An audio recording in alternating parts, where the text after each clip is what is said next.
Everybody's stone cold. It's quiet over here.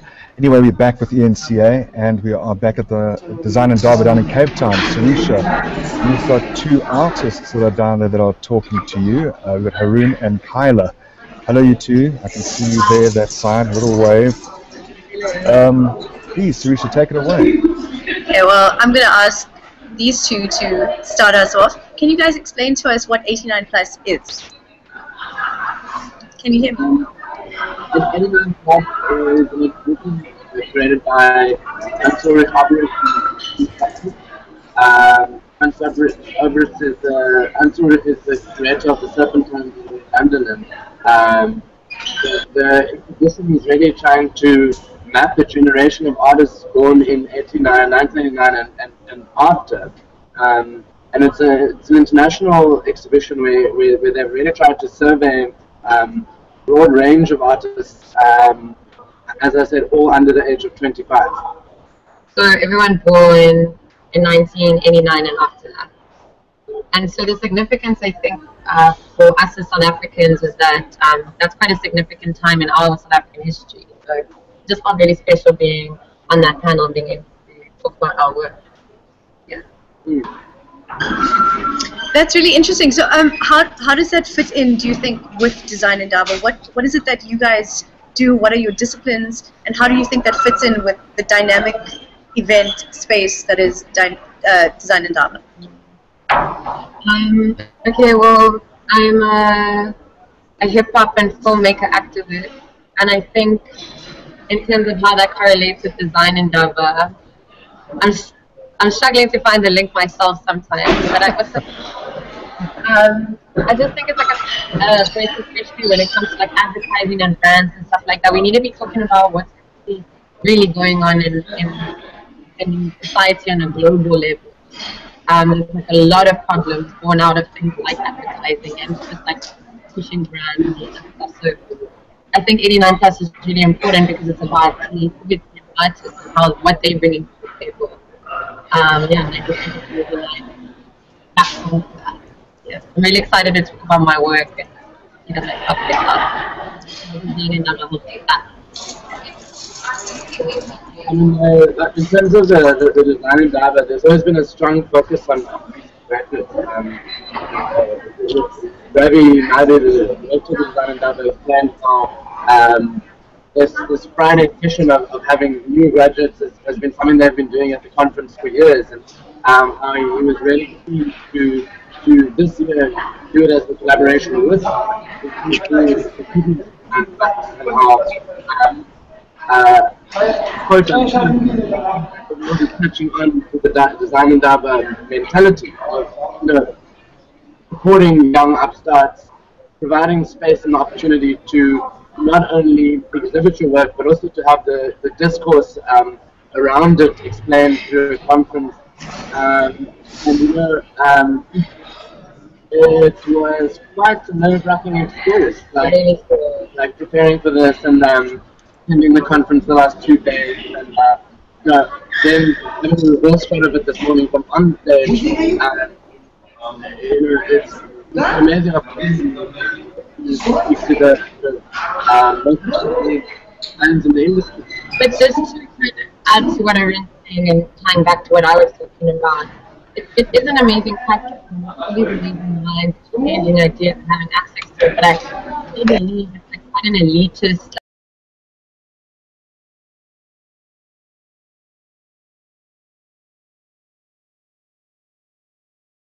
I don't know, does that make sense? Absolute sense. There was a little bit of talk during your presentation when you guys were being introduced about how you guys represent that born-free generation. How do you think that, how does that fit into what you do as artists of different disciplines? What are your focuses what did you present today that is your focus? I'm not actually part of this supposed born-free generation. Me neither, actually. I was born in 1989, and what I've experienced in my upbringing has been a society polarized by the past. I can't in any way say that I'm born free. as such. Also because you're in prison when you're a baby. Yeah, but I mean, I also think that specifically the panel, the 5 speakers, there was one person born in 1999, 2 born in 3 born in 1990, 1 born in 1991. Yeah. All of those ages sit in between this 89 fall of communism / end of the Cold War and end of apartheid. All of us have sort of come in that form just before the Born Free came about. So I think that's why there was such it was in all of our presentations such a stream of history and of conscious political activism within the work. Probably precisely because we're not part of that Born Free generation. Yeah. My parents are an interracial couple, like in the 80s, and it was a struggle for them. It was a really intense thing, and the reason they chose to have children was because they were looking around them and like saying that all these like fucked up like evil people were reproducing, so why don't they make like amazing children that are gonna change the world, you know? So yeah, it's interesting. It's very... Yeah, apologies to Google Class. We'll give you just one. We'll give you just one. Well, as you guys said, there's a common thread throughout most of your work, the ones that were on stage presenting today, and that really seems to be, you know, reclaiming a voice that has not been heard or has been marginalized. How do you guys go about doing that in your work? So can you take us through some of your processes? And I know with Haroon, we're a little bit aware of your stuff. Last year, part of our team covered your District 6 renaming project, and that was quite exciting. So you did touch on it a little bit and how you took it further. Do you want to just give us a little bit more about that? Sure. When I was invited to speak on the panel this morning, Ravi actually came to meet with myself and Bokhosi Sekhumeni in Johannesburg, and you know, he was like, 10 minutes. If you wanna speak about your whole practice, you're gonna end up with no time, and you're gonna end up babbling on stage. Why don't you rather focus on one work? And Ravi, like Robin Smith from the eNews team, saw the video on YouTube, which is part of my tactic to get the work out there. And you know, his immediate suggestion was, why don't you just focus on the renaming project? And in the 4 months since those signs have been up, 3 of them have been pasted over. Someone, and it doesn't look like the city because they're not official signs, they're actually very small letters, and all of them are pasted on skew. I mean, I made an effort to make them look at as sort of legit and official as possible. But so 3 of them have been pasted over. So it's this thing of where history itself is playing it out in itself out in the appreciation of the work. And I suppose the action of redoing those signs and going over those ones that were pasted over and doing a couple more was to really drive that point home. To say, you know, I'm not necessarily going to stop at a certain point. You know, this point must be recognized.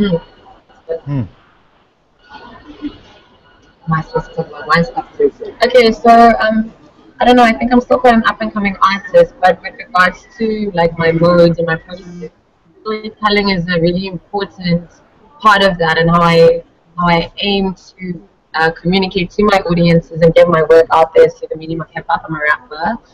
This year I'm working on a lot of collaborations with a lot of different people who do have quite a lot of public access in the first place. And I'm just trying to tell my story and my people's story through my music. And then, yeah, once that's taken off, I want to really explore my filmmaking and documentary work. Right now I'm working on a TV show about, Sorry, Khan, I'm interjecting here. But speaking about you and your whole thing that video is the best medium to get rap out, or lyricism and poetry that you're speaking about, where do you think video is going next? I mean, now that television is going to be dead when the new generation all own cell phones. That's actually so valid and like such a big part of my work. I think that music's really cool and really dope. It can move people, it can change perceptions and all of that stuff and make you dance. But I feel like in 2014, if you don't have music videos like to assist your songs, it's like, what's the point? Music video is like the new film almost. You look at like all these different music videos, even that Drake song. There's all like these many narratives within music videos. You know, people telling stories through the music videos. Sometimes not even like correlating with what the song's about. So I think in terms of like this OCD society that we live in and how far things trend and when they fall like out of interest on the internet and the internet community, I think video is just really strong, especially if it's like 4 minutes long. You gotta hold people's attention just long enough and articulate what you're trying to say, you know? So it's like a very, I believe it's an important element. I grew up watching a lot of MTV and Channel O. Those are probably my biggest influences in my work. So music video as a medium, I think, is really, really powerful. Yeah. It's just like the right time, you know? The right time frame. Just one last question on the whole video, the approach and how it is part of a society, and especially our younger generation. And you're also saying that you can have your lyrics and your poetry, and you have this stuff, and you can have a video that actually doesn't relate at all to the words, but is a little bit more abstract, or it takes a theme from that song or that poem, and obviously broadens it out into something else, which means that actually the videos are becoming more a sense of art than the art of videos. Exactly. Yeah, that's interesting. It's like nuance. It's like coming in at your subconscious, you know, and trying to mess with that. So you watch the video, you hear the song, you're like, what did I just watch? I'm actually thinking about it now. What was that? Then I'm going to go back to it and see it again, you know, that whole process. So yeah. Exactly. And I think this is with regards to video, I mean, I'm very excited about what we're doing going forward. Yeah, it's really nice. It's user-generated video content is the next step. Watching a film where it's not a linear progression from A to B, but there's rather numerous points of dissection that the viewer can choose where to go at whatever point. That's where the future of video is. This is where the future of media is. This is live, you know, this is news making. Yeah. As much as it's interviewing, as much as it's actually a reflection of real life. Or like how a kid like partaking in a squatani like ritual or whatever, you just like rip out your phone and you like document the whole process. Like, so ideally we all filmmakers and we all journalists, you know. The internet is really amazing. I love it. Yeah. But are you saying that it's actually making us all get out of a job when it comes to journalism? Well, I mean, then you have to look at the entire structure, and that's like a different conversation, you know, anti-capitalism, like what are you actually doing with your life? How are you contributing to society to make it a better place, you know? Yes. We are all human beings, like nobody's better than anyone else. So ideally, you know, anyone can be a journalist or a cinematographer or filmmaker. Yeah. So coming back to Design Indaba a little bit, with everything you've said about video being, you know, the new way to communicate, and both of you working in a visual medium, do you find that this kind of platform helps you, I suppose, work out the tone for the way you try and communicate with people out of the creative industry? I mean, I suppose it's much easier to communicate with people who are within the creative fields, who think slightly differently, expose themselves actively to different, you know, modes of communication and a different language. But do you think that if you had to take this to a more structured and formal, and, you know, if you wanted funding for something, do you think you would find this kind of environment helps gear you towards communicating to people that possibly wouldn't at first glance understand what you're trying to say? Well, definitely this exercise of a bunch of people interviewing us, asking us about our work, yeah. But I mean, like, look, both myself and kind of when we got off stage today, we opened up our phones and we both had 15 plus interactions on Twitter. no, I had way more. You had way more. Kind has been way more viral than mine. But, you know, the thing is that it was like BBDO, it was Ogilvy, it was Creative Cape Town, you know. And they're all in your mentions. And you know, they're not just mentioning you, they're excited about it, like loving your stuff. Weird. It's not weird. No, I mean weird in a good way, dude. But it was so like, yeah, it's surreal, it's crazy. So it's a good platform, yes, definitely. And I mean, look, I think that there's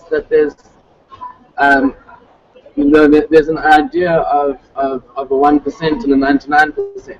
You know, there's an idea of who are you talking to. You know, and I personally think that we must make a distinction and we must understand when and what needs to be said and how. for example, my work is very, very public work. It's intervention. It's on the streets. It's out there. But it's also show in galleries.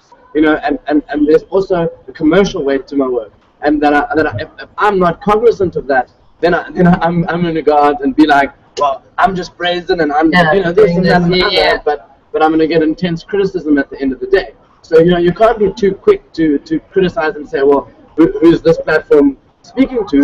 When you come off stage and you've had more mentions in 1 minute than you've had in the last 2 months. But also, you also have to criticize certain elements to things. But I think, I don't know. I just think online is really amazing, and I think it creates whatever platform you come in off of, and whatever scope that platform has will definitely influence your reach as an artist. So it is an amazing opportunity. Really. Yeah. And any words of advice to other young creatives who are doing exciting things like yourselves, who maybe haven't heard of 89 Plus, want to get involved, maybe they want to speak to you? Any advice, and what's the best way to get in touch with you guys? Okay, my message to people out there trying to create is just do your thing. Like, listen to your inner voice and then just let it speak. Because fundamentally, like, we are all linked that way, the interconnectivity of human beings. Like, actually, in the quiet of your room or a safe space, like what your inner dialogue is. I think it's really important that people start like expressing that more. Dealing, operating on emotional planes and landscapes and stuff like that. So, and then the internet, just go online and speak to people similar to you, and you'll see like how much more your self-esteem improves. When you're reaching out to people who are wanting to hear you, wanting to understand what you have to say. Like, I think it's just about creating a safe space for yourself, and within that, like creating. And you can holler at me on Twitter at KylaPhil, KYLAPHIL. It feels really weird giving other young people advice when I'm so young. So young.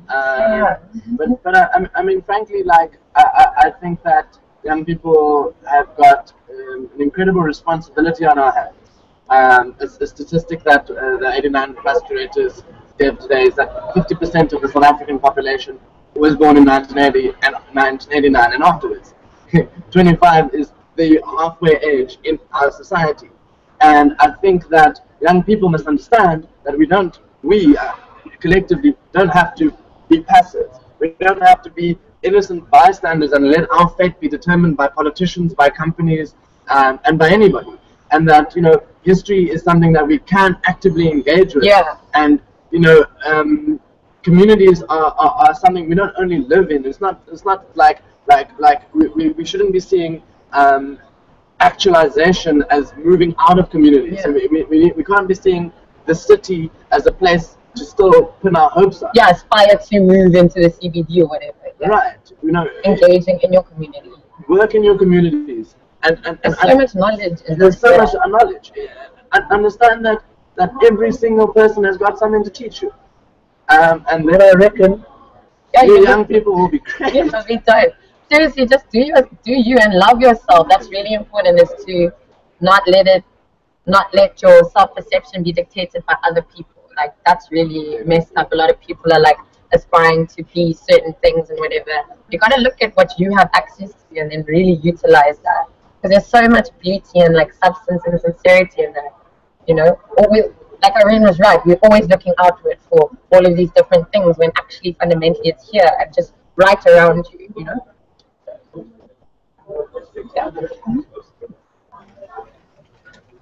Guys, Haroon and Kyla, thank you very much for joining us today on our Google Hangout.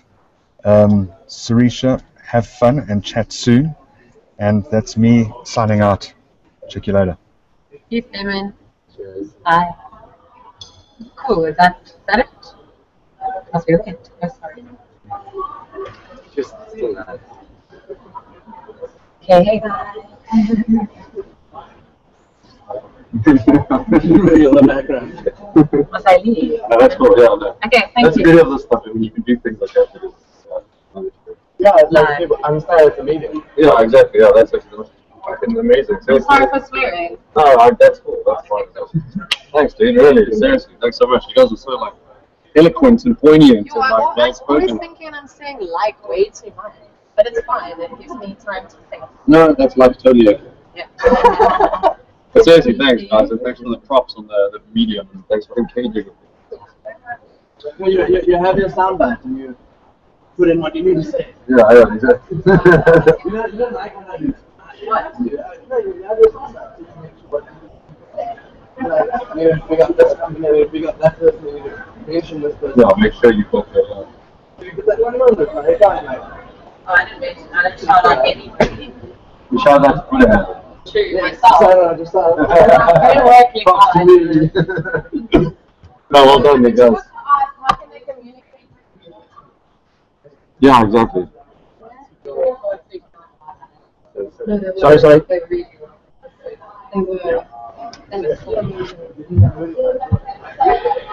Thanks.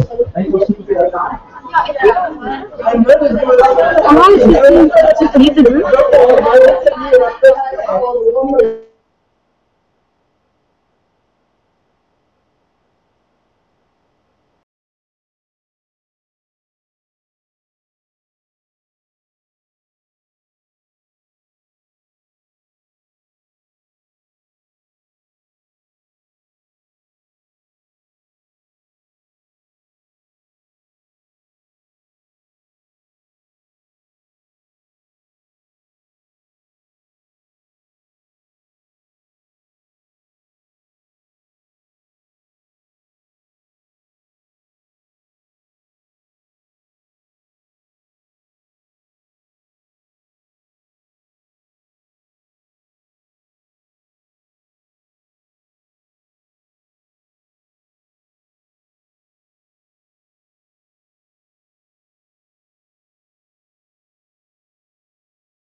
there's